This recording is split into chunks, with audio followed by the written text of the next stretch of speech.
So, hello everyone. I hope everyone is safe and sound in these critical times.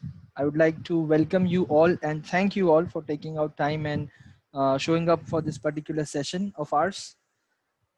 I will quickly do a short introduction about myself and then the panelists that we have, and then I will introduce the companies, and then we can get started with the session. So I am Vivek Kadam. I have been with I2E Consulting for about 5 years now. I started off my career years ago in customer support, and then later on I moved to sales. At I2E, I look after the sales in I2E India and US. I also do account management and some project management. So I kind of wear a lot of hats here. Our company, I2E Consulting, is a software services providing company. Founded in the year 2008 in the US, I2E provides business consulting and technological solutions to large pharmaceutical companies like Pfizer, Merck, Loxo Oncology, Ironwood, and Novartis. So we are a Microsoft Gold partner, and our major offerings, they revolve around Office 365, project and portfolio management, data science, and digital transformation. We are also an AWS and Automation Anywhere partner. So we do a lot of work in the cloud space and in automation. This event is co-hosted by our partner Conval Group. Conval Group was incorporated in the year 2000 as a company with a mission of serving as consultants and technology enablers to life sciences industry.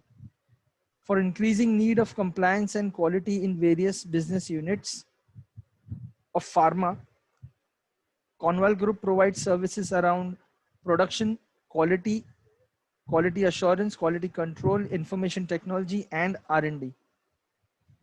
On the panel, we have with us today Dr. Siegfried Schmitt. Siegfried provides consulting services to regulated healthcare industry on all aspects of regulatory compliance, particularly the design and implementation of quality management systems and competitive compliance. Dr. Schmitt holds the position of Vice President Technical at Paraxel Consulting. His areas of expertise include all aspects of quality and compliance for systems, processes, facilities, and operations for drug substances and drug products for all types of formulations. We have Mr. Timur Kabadai, Managing Director at Conval Group. He has around 30 years of experience in pharma domain. He's a strong business development professional with demonstrated history of working in the pharmaceutical industry. His areas of expertise are computer system validation, verification and validation, change control, and GMP. Next up, we have Ms. Banu Refik. She's a senior consultant quality at Conval Group. She has about 20 years of experience in pharma industry, working as a validation manager, project quality manager, and senior validation consultant. We also have Mr. Arjun Guha, Director of Operations at Conval Group. With more than 25 years of experience of working in the pharma industry, he is a SAP PP 7.0 certified and CISA certified professional, experienced in quality assurance and strategic operations management, project quality management, serialization, track and trace for global projects in pharma and healthcare industry. So as you all know, today's topic of the webinar is managing the computerized systems validation workload. So without any further delay, I would request Dr. Schmitt to please start the session. I hope everyone attending the session is able to see the screen and hear us loud and clear. You can anytime send us a messages in the chat box, and we will take your questions at the end of the session. So over to you, Dr. Schmitt. Thank you very much, and welcome everyone to this webinar. And there will definitely be enough time at the end for questions and answers. And you have already been introduced to the panel. So let me just show you. So there's also the opportunity, of course, afterwards to send any questions if you should have any, to me, or of course also to the organizers of this webinar. And I very much like to thank also the colleagues from the panel and the organizers for making this happen. Because as you can see here, as in the rest of the business, cooperation is often the very best way to get a goal achieved. So, as was already mentioned, yes, we are all working in the field of automated systems, and then we also have our own specialties. And most of the work I'm doing with industry is to look at the systems and establish, are they compliant, are they not, and also to assess how best to do the validation of automated systems. So our agenda is relatively brief. Let us have a look back at basics. And computer systems validation is a complex area, we know that, but let's not forget the basics. And then, of course, we need to have a risk-based approach because we need to understand what we want to do, how, and what our resources are to achieve that goal. So we need to have a plan and make sure that this plan is also realistic. So perhaps the best way to start with is to ask ourselves, computer systems validation is nothing new. The regulations have been around for 20 years or more. Computer systems have been around for even longer, of course. So, but one of the issues that continue to plague us is when we have quality compliance teams and IT teams that need, of course, to talk to each other, there is a difference in terminology. There is a difficulty in understanding each other. It's not that these teams do not want to cooperate or so, it's just that we have typically two different worlds, if you want to say it this way. So one of the best ways, in fact, I've always seen in industry is if you have within the quality group a team that would be called IT QA. And IT QA is the bridge between the IT team and the quality group that helps each party understand the other. Then we have users. Well, the only reason we have automated systems is because users need a system. So what we need to understand is what do these users actually want? The user requirement specifications. And I may repeat this several times during this webinar, that in my view, it is the most difficult document to create as part of computer systems validation.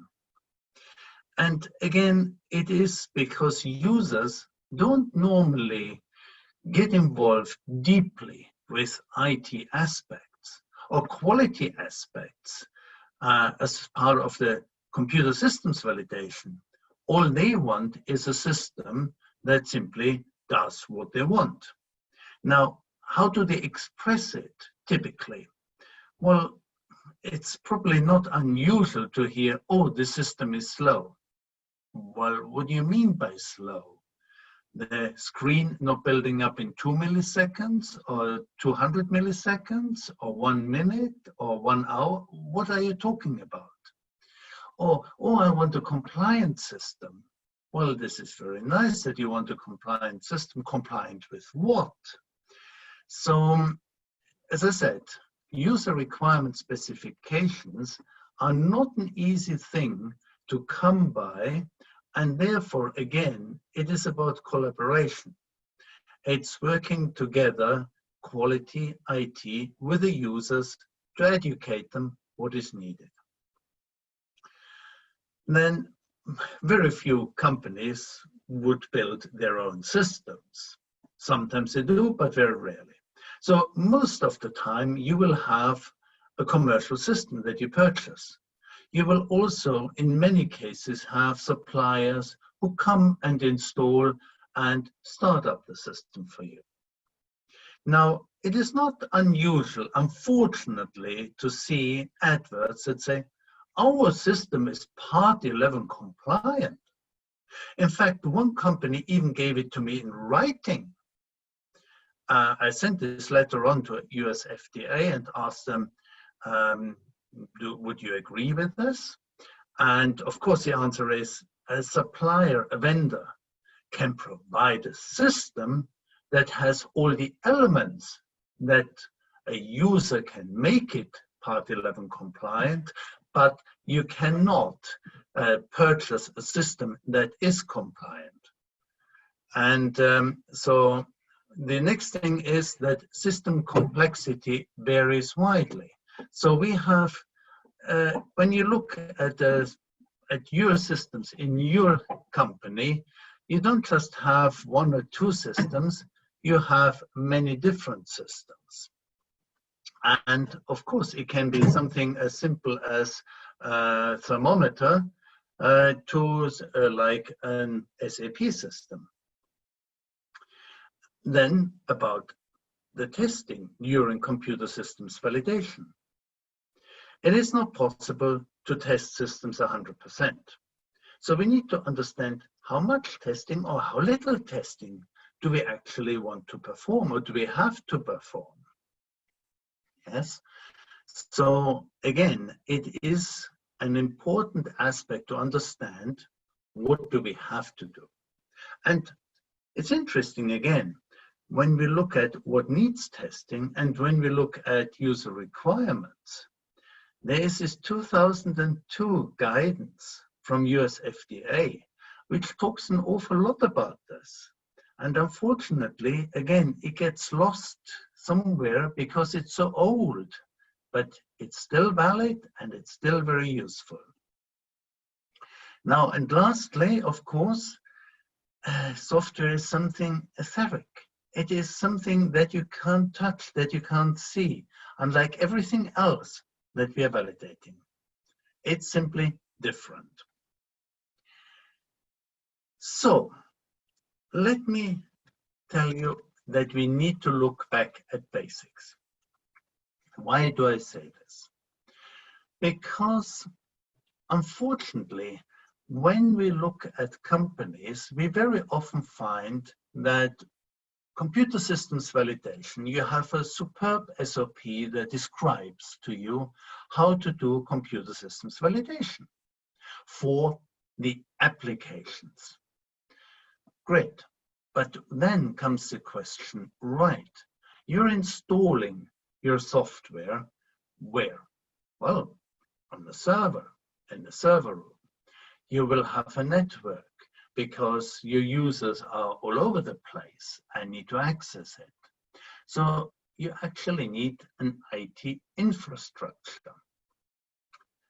So it's not that companies don't have an IT infrastructure, but is it properly documented? i.e., is the IT infrastructure actually qualified? And to give you an example again, it may sound simple enough, but do you have a network diagram? It's quite astonishing how often you find you don't even have the basics. You don't even have a network diagram that's updated regularly, that is dated and signed, so you know which version it is. And of course, you do also have backup routines. You have configuration management, but is it documented? Is it documented for the server farm? So really, you cannot start validating applications unless you have a qualified infrastructure. And you see, it is not unlike any other validation. if you do process validation, you have to have first qualified equipment. And similarly here, you have to have the qualified infrastructure. That is a fundamental requirement so that we can then validate the applications. And so the suggestion is make sure you have the basics in place before you start looking at all your applications. Looking at applications, so if I were to ask you how many applications do you have in your company, would you say, oh, that's not a problem, we do have an inventory? That would be very nice to hear. Then my next question would be, how many applications do you think you have? Or do you know you have? Tens, hundreds, thousands? Well, when you're true and look at all the versions that you have of applications and so on, most companies have at least hundreds, if not thousands of applications. So it is quite a lot. So I mentioned the system inventory. And again, it's a basic thing to have. You need to have an inventory of all your systems. Not, pardon me, not just GMP systems. You need to have an inventory of all systems. Now, why is that? You see, you may think or you may assess one of your applications as this is not GMP critical. Or you may assess it, yes, it is GXP critical, but I will not validate it. What I hear you say? Well, I remember vividly. In my time in industry, one system owner told me, yes, Siegfried, it's not a problem. I know it is a GXP system, but I do not have time to validate it, and I will use it as it is. Now, the attitude of this system owner changed fundamentally after we had an FDA inspection, because the FDA inspector said, I want to see this inventory of all your systems. And this particular system I am talking about was an ERP system, an Oracle ERP system. So the inspector says, on your list, I see your ERP system. Is it validated? And the system owner says, no, it isn't. And the FDA inspector disagreed with this attitude and this situation. So what I'm saying is it's important that we have all the systems on there. You also need to identify, are they actually GXP relevant or not? And for some big systems, it may be sensible to break it down and say which module, for example, is GXP relevant. If you have an ERP system like SAP, then your finance module is unlikely to be GXP relevant. However, your materials management module is. Next, please describe the system and what it is used for. Now, again, you may think, well, I know what I use an ERP system for. I know what I use, let's say, a UV vis instrument for. I know what I use my titrator for. But it is quite interesting how often you see a copy-paste of the sales catalog for the system. Let's take, for example, a system like TrackWise, which you can use for all sorts of purposes. And it's not unusual to find that companies install various modules from TrackWise. say deviation management, Kappa module, document management, fine. But it doesn't mean just because it is installed that you're actually also using them. So the point is, you need to be very clear. I have installed 3 modules, but I'm currently only using the module for document management. That is important because you may have only validated that particular portion of the system. And it is not uncommon, of course, that the system use may change. So when you look at your inventory, make sure that this sort of information is either within the inventory, and it doesn't have to be an excessive amount of text.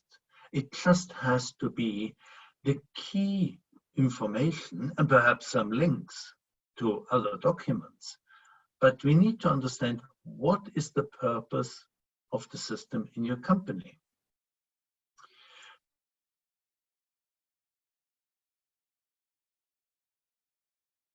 Why is that? Well, it's actually in the regulations. The system owner is the person or function, it's preferably a function, who is responsible for assuring that the system is compliant, whether it needs validating or not. Now, just because you have a system and just because you know it should be validated, as I already mentioned, doesn't necessarily mean it is validated. So please also have a column in your inventory list that tells me, is it validated or not? Or if you say it is validated, well, when did it happen? See, some systems may have been validated 10 years ago. Okay. Has there not been an update? No upgrades? No changes? I know of systems where indeed there has not been any change at all. No upgrade, no update. In that case, well, your validation is most likely still valid. But most systems, I would say, undergo some sort of change. So therefore, you need to make sure you document that there have been changes and whether your validation could still be considered valid or not. So where we are now is we're in a position at this point in time where we know what we have, we know what we got. Hopefully we have a qualified infrastructure so we can focus now on the applications. Now, I have seen many different ways of assessing the criticality of systems and whether systems need validating or not, and so on. And what I'm showing here is really a simple way of assessing systems, assessing them quickly. And what I always find is that if we have a simple system at the beginning, where we have a large number of systems to assess, it makes it easier. It makes it understandable to all. It is very likely that you will find agreement quickly amongst all those involved. So we start with a computerized system, and we need to address, is it a GXP system or not? If it's not, you still should qualify the system. By qualification, I mean you document what system you have, how it should perform, what it does perform, and some at least basic testing and documentation of the system, maybe its configuration. I mentioned finance systems. They may just need qualification. Perhaps it may also make sense to validate some of these parts of the system, but it's not a GXP requirement.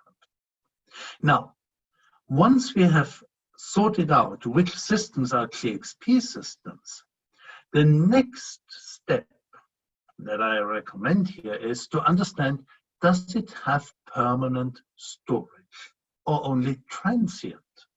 So what would be transient storage? Let's take again the UV-Vis spectrometer. It may be connected to a server with data management system for laboratory data. And so while the data is acquired on the spectrometer itself, it may only be stored there for a short while until it can be transmitted to the server. And once there, the data is no longer on the UV-Vis or it gets overwritten. That is transient storage. Or some systems only record 100 events before data get overwritten again. Another system that I've seen plenty of times is a laboratory information management system, a LIMS, that is only used to manually enter data to print out a certificate of analysis. The actual data that that were produced initially, the results, they are residing somewhere else. So really, all you have with this LIMS is an expensive typewriter, because you rely on a printed certificate of analysis, and you rely on the raw data, on the actual results residing on other systems. Again, to me, there is no permanent storage of the data. You print it out, that's it. You sign the printed thing, you rely on that certificate of analysis. So really, if you can make this simple triage here, you will find that you can put, again, your systems into buckets that are easily understandable by everyone why you put them there. We need to talk about criticality. Of course we have to. And I know it's very common and very popular to use FMEAs. FMEAs as such do have value, absolutely, definitely. But what I also see is that most FMEAs are highly complex, complicated, with various different levels at low risk, medium risk, high risk, very high risk, super high risk, whatever. It's too complicated if you want to have a first look at the criticality of your systems. Now, one of the things we can look at immediately, easily, is, again, how complex is your software? How complex is your application? Because we know that, for example, to install a pH meter in a laboratory is very quick, very simple, very straightforward. Implementing an enterprise-wide resource planning system may take 1 year, may take 2 years, may require the documentation on several hundreds, several thousands of pages in documents. So the complexity of the system tells us immediately also whether the validation of that system is more complicated or not. So clearly, the more complicated the systems, i.e. the more configured, even bespoke the software is, the higher the risk. So looking through an inventory list of systems, you don't have to apply an FMEA.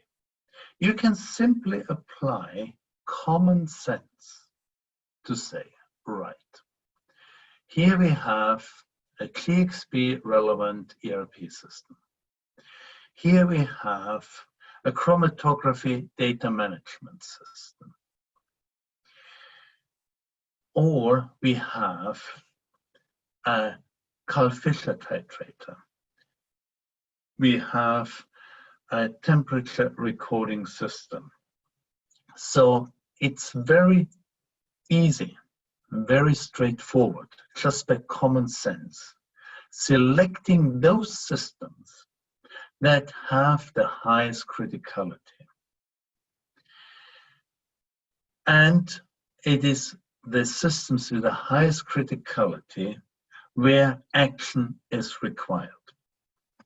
And what do I mean by action? By action, I mean we need to understand whether these systems are properly validated. Now, please don't get me wrong. I'm not saying that you shouldn't apply any concepts like FMEA or anything like this. You're very welcome. But what I'm saying is, if you want to have a quick, logical, straightforward assessment of which of your systems are at highest risk, you do not need complicated systems at all. Now, as I said, we also need to understand, are these systems validated or not? And here we have the V model from GAM5. I'm sure everyone on this call is very familiar with this. But again, where I see the real issues is not whether you buy an application from company A or company B. The issue is whether you actually have user requirement specifications that are half intelligent. Because if you don't have, you cannot do proper requirements testing. PQ, whatever you want to call it. It is the user acceptance testing. And when I say user, I'm serious. I mean user. Because again, all too often, we see that the companies rely far too much on the suppliers. The suppliers don't really read the mind of the users. They don't really know how the users will be using the system. So please, the suppliers, they can install for you a splendid system, configure it perfectly, but testing by users really has to be done by users. And remember, you're validating from the left top to the right top. So it goes this way. But when an inspector comes and looks at it, they're going the way back from the right top to the left top. So do you actually have traceability across? Meaning, whatever you test in your user requirements testing should have been properly documented in the URS. So again, my point is the URS is key, critical to what you're doing. Some other things where computer system validation can go wrong. Timelines overambitious. If you have a large multinational company and you're rolling out a new ERP system and you give yourself a year, you're overambitious. There will be shortcuts. And it's just one example, but all too often, there's not enough time given for appropriate documentation and testing. Of course, you shall rely on suppliers. They're very good. They know what they're doing. But in the end, you need to know how you want to run the system, what you want from it, okay? So you need to have expertise in-house, at least sufficient to understand how to do the URS and the user testing. I can't overemphasize the URS, how challenging it is. And then let's look at the computer system validation documents themselves. How many times do you see testings, test scripts that say, well, we tested this one positive test. We tested that positive test. We tested that positive test. Good. The question is, should you also have done boundary testing, challenge testing, negative testing? So the testing regime needs to be intelligent, needs to be focused on where is my risk? Yes. So then once you've done your assessment of your systems, you may find there are probably gaps. Perhaps there are some systems, legacy systems, that still haven't been validated properly. There are still systems that have missing documentation. And if you just create a long remediation list without dividing it into short, medium, and long-term activities, you can easily get overwhelmed with too much work to do in too short a time.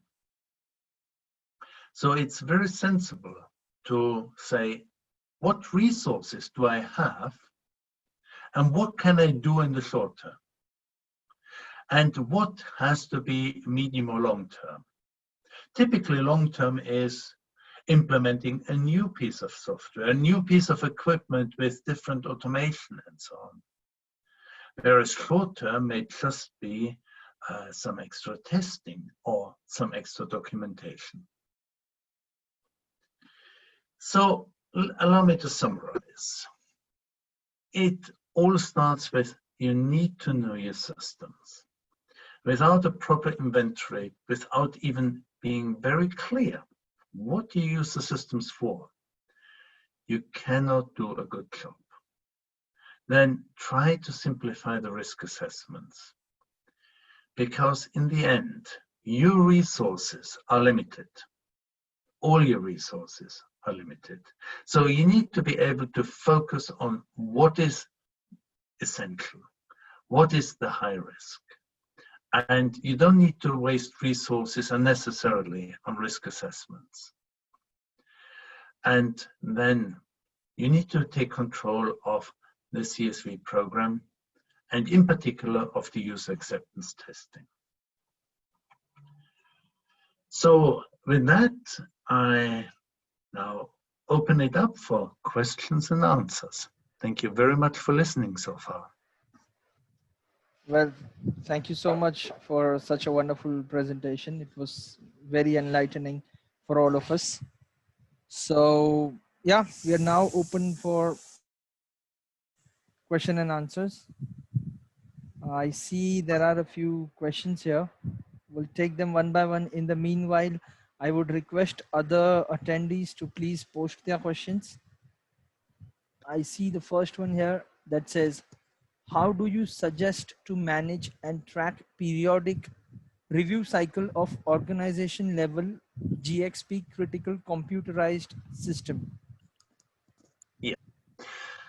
Typically, what you have is, again, the criticality assessment. So the most critical systems that you have, you will have change control for them, and you will be also having a review cycle typically applied. Now, most companies would say perhaps a 3-year cycle for doing a complete review, but you would probably do as part of your annual review, where you look at all your systems, you would look at your computer system validation document and say, well, when was it done?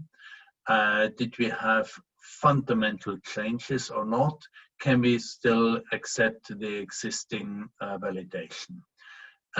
Again, this is typically just an exercise by a group of experts sitting together saying yes or no and deciding on whether to continue with the existing validation or not. So the longest cycles probably shouldn't be more than 5 years.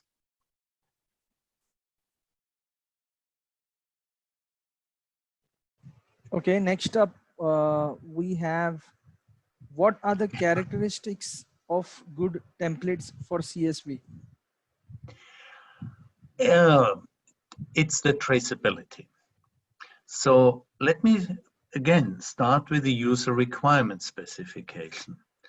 If each and every specification is clear, logical, testable in isolation. So for example, I want to have,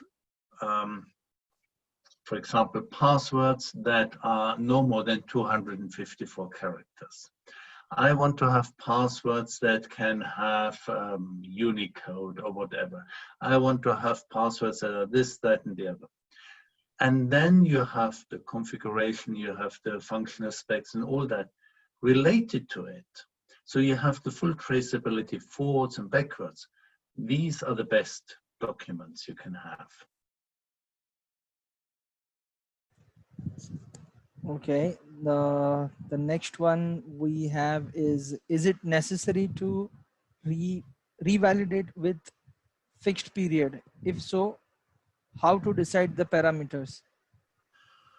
Well, as I mentioned, I have seen systems that in fact have been completely unchanged for 10 years. Absolutely exactly the same system, nothing, absolutely nothing changed. The use is still the same. The validation is still valid, so there is no need to revalidate. What you need to do is definitely look at the status in intervals. A revalidation, if necessary, should, if ever possible, be done when you upgrade your system to a new version, because this typically also involves the biggest change, and that also means it is the right time to revalidate. So it probably isn't a fixed time period.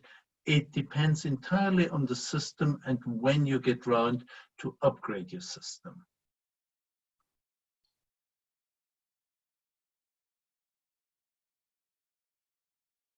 Okay, well, there are many questions popping up. All right, Good. so okay, I'll take this one. How do you suggest to handle system ownership transfer and IT engineering services ownership management post go live and post organization level changes? How do you handle system ownership and transfer? Yeah.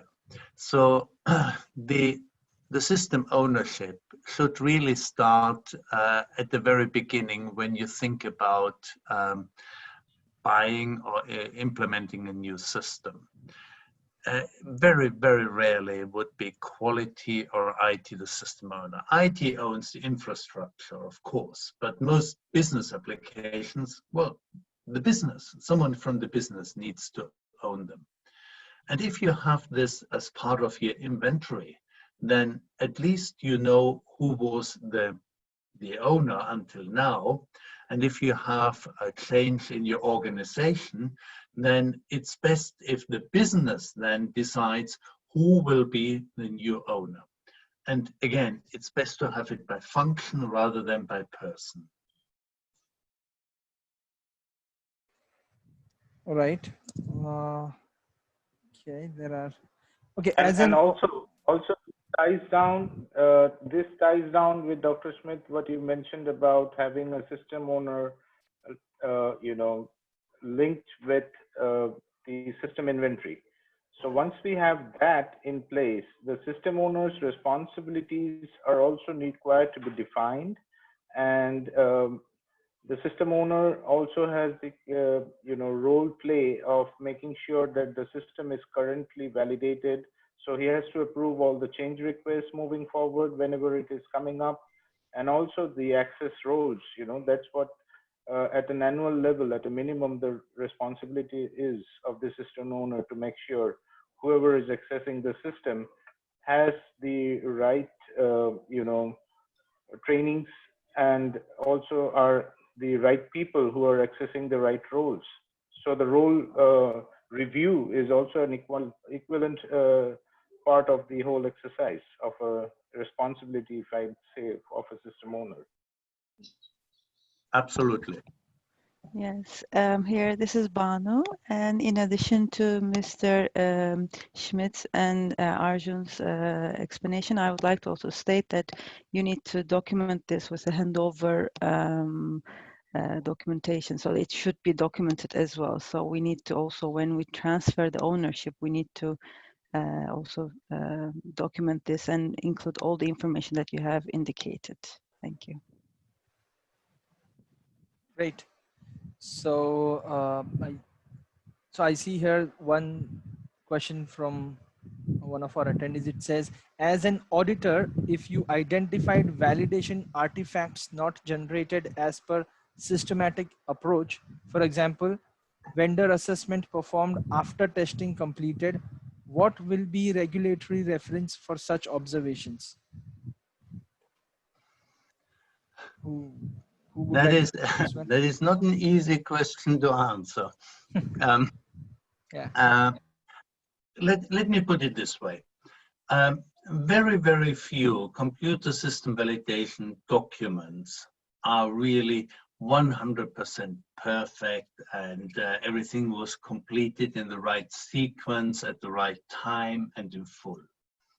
So it is very likely that we find deviations, especially when we do an audit some years later. But that in itself doesn't mean that the CSV itself is no longer valid. What we need to understand is how much does this deviation impact the CSV? What you just mentioned, it probably doesn't. One moment, please.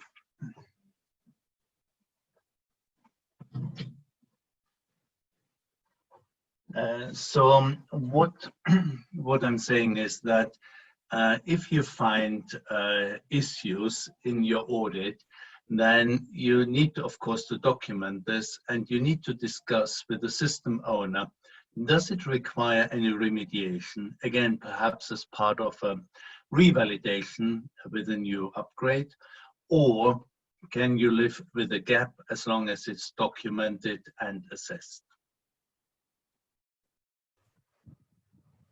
All right, I see a few messages popping up in the chat window as well. I'll take one of these now. So what would be the right approach to validate legacy computer systems? Of course, risk-based approach is to be used, but what are the minimum CSV deliverables that are to be produced? I think what I often hear is, oh, this legacy system doesn't have an audit trail functionality. And then I think to myself, well, let's first take a step back. Let us look at the system as such. Does the system do what we want it to do? Great, good. So we have a system that has been operating to our satisfaction maybe for years and years. So that in itself is already great evidence that the system actually works. Now, it may have some deficiencies and not be fully compliant with the current regulations, but there are workarounds. Often there are workarounds. So I know, especially for very complex analytical instruments, you may only have 1 or 2 people in your company who even know how to operate the system. So a logbook will be perfectly fine because you know it can only be 1 of 2 persons who have used the system. The others wouldn't even know how to operate it. So before you throw all your old instruments out because they don't have audit trails or they have other deficiencies, it is better to say, okay, we may have deficiencies, but can we put in place any procedural solutions instead of technical solutions? And only if all of that is not acceptable, then we have to look at remediation through technical solutions, perhaps upgrades or replacement. Great. The next up we have is, how can the supplier's claim be challenged decently, backed with technical details? I'm not quite sure I fully understand the Okay, question. so if the supplier claims that his system is validated, what are the ways to check its effectiveness, and how can we challenge that claim, Okay. back Well, with the technical details? as per the regulations, only the user can validate the system, no one else. It simply says so in the regulations. So I know suppliers claim our system is validated, but no, it can't be. It's just not as per regulations.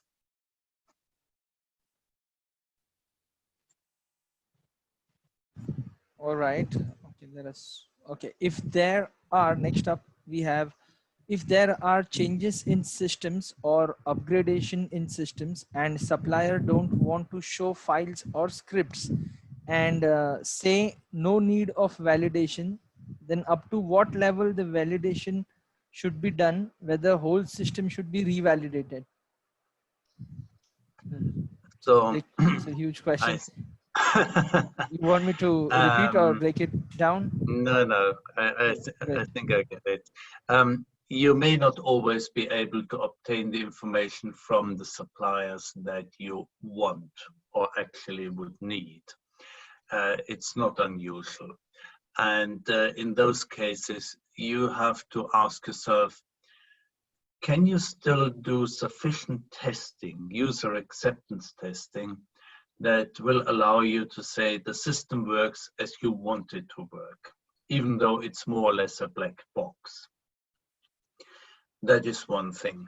The part that may need validation or revalidation is the part that changes. And of course, the supplier needs to tell you what was changed. If they don't even tell you that, I think you have a problem with your supplier. Great. We have another question that says, do you recommend for negative testing for category 3 systems? Not normally, no. Okay.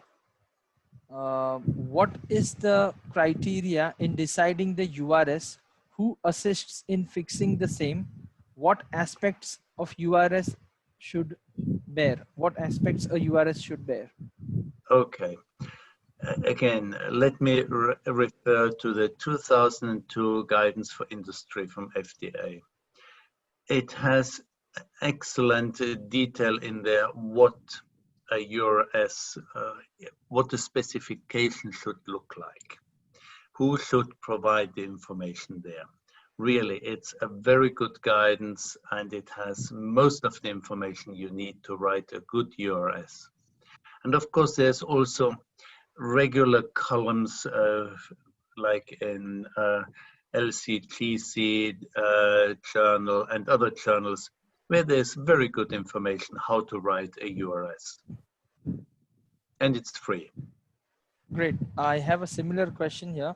From where can we get reference standard templates for CSV? Well, certainly for IQ and OQ, you should get very good templates from many of the suppliers, particularly laboratory instrumentation or also manufacturing equipment, but also ERP systems. I mean, take SAP, they're very, very good companies that provide excellent test scripts and suppliers who can do this for you. You should definitely rely on them. But it doesn't mean you can just take them as they are, because you still need to look at them and say, okay, is all of that relevant for what we do and what we have? And what else do we have to add to it? But when it comes to PQ, your user testing, yes, suppliers can assist you with writing the protocols, but you need to understand what you want to test, what you need to test. So these you can't really buy off the shelf. And one of the tests is primarily user access testing, and that's definitely something which a supplier cannot provide, or restoration testing. These are tests which are mandatory, and these are the things where the suppliers will not be able to provide a real test script, which has to be developed by the user. Great. Well, next up we have periodic CSV validation is needed if we don't do any changes in the system. Is not revalidation. It's you need to assess in intervals whether your validation is still acceptable or not. You don't have to revalidate it in intervals, but you have to assess whether the validation is still valid. okay. Which category is the best one for automation software platforms that are used to build bots? I don't know. Perhaps the other panel members have.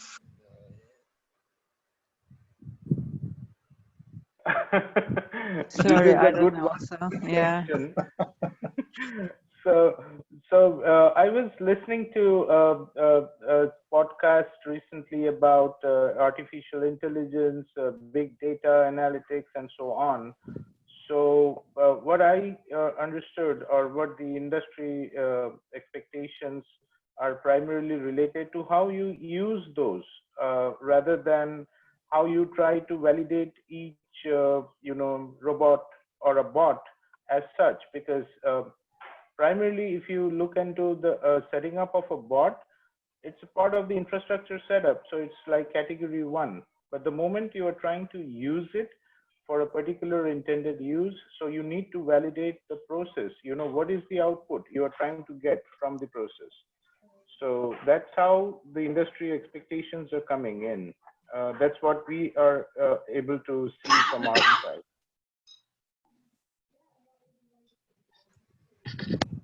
All right. Chinmay, you had been working on the robotics. If you can also comment, and this is an interesting area, by the way. People talk a lot about big data, and then I get into the details of, okay, fine, but are you into Hadoop? And then are you doing Yarn? Are you getting into the space of the higher level systems like Hive and all that? So then the story starts opening up in a different way. But in pharma, most likely, APN is being used in a very big way, and maybe, Siegfried, you may be knowing, and Chinmay from US side, how do you see these things coming up? I hear a lot of talk going on, but I don't see much of actual use in manufacturing, at least here in the US.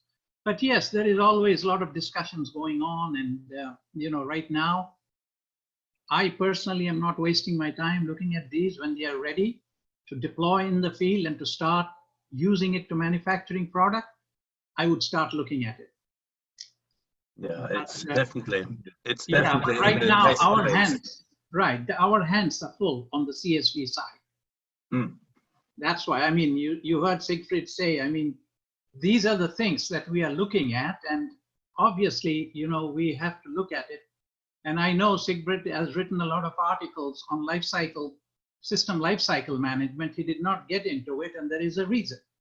He just took one section of the lifecycle, which is CSV. Then there is retirement, there is operation. So I haven't gotten into those AIs and all. It's just, it's just up in the air now. All right. Okay, so I see that we are running out of time, but I still have a couple of questions. We'll take them and we'll probably wrap this session up. So yeah, I see one question here that says, what should be main parameters to focus for BCP for any GXP critical software?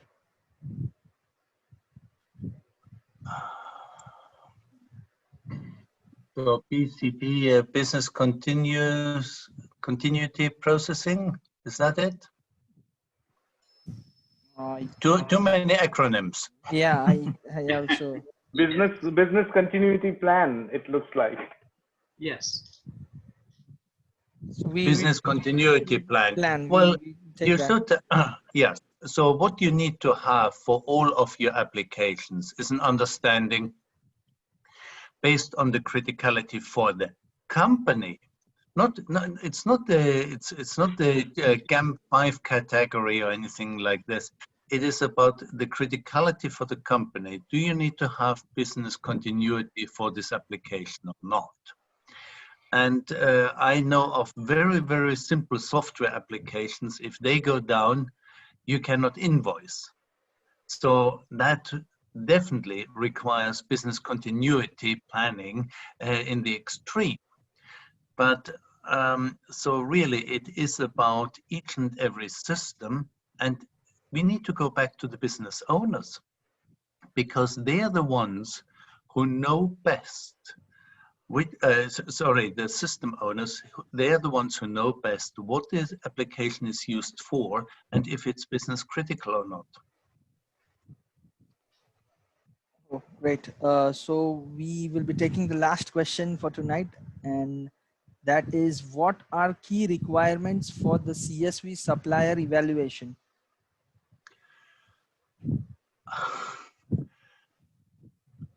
Again, I think the best place to look for these things is to go to the GAMP documents, where you find supplier assessment checklists, and you can also find some online.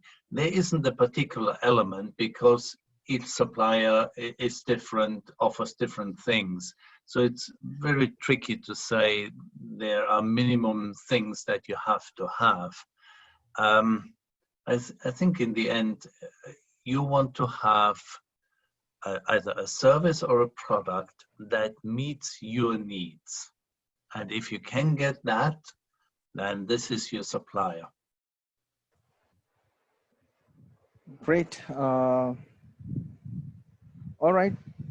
So I think it was a very good session. It was very informative, and there are still a couple of questions unanswered. However, I would request all the attendees to please get in touch with us offline. We would be more than happy to take your questions, talk to you. Also remember, we host webinars every fortnight. So most probably 2 webinars a month, or at least 1 every month. So I hope to see you all in the next webinars that we host. Thank you so much. Thank you so much, Dr. Smith, and all the other panelists. It was a very good session. I had a very good time, and thank you so much. Thank you, and goodbye. Thank you. Bye-bye, Thank you everyone. all. Take care. Thank Bye. you. Bye-bye. Bye. Bye.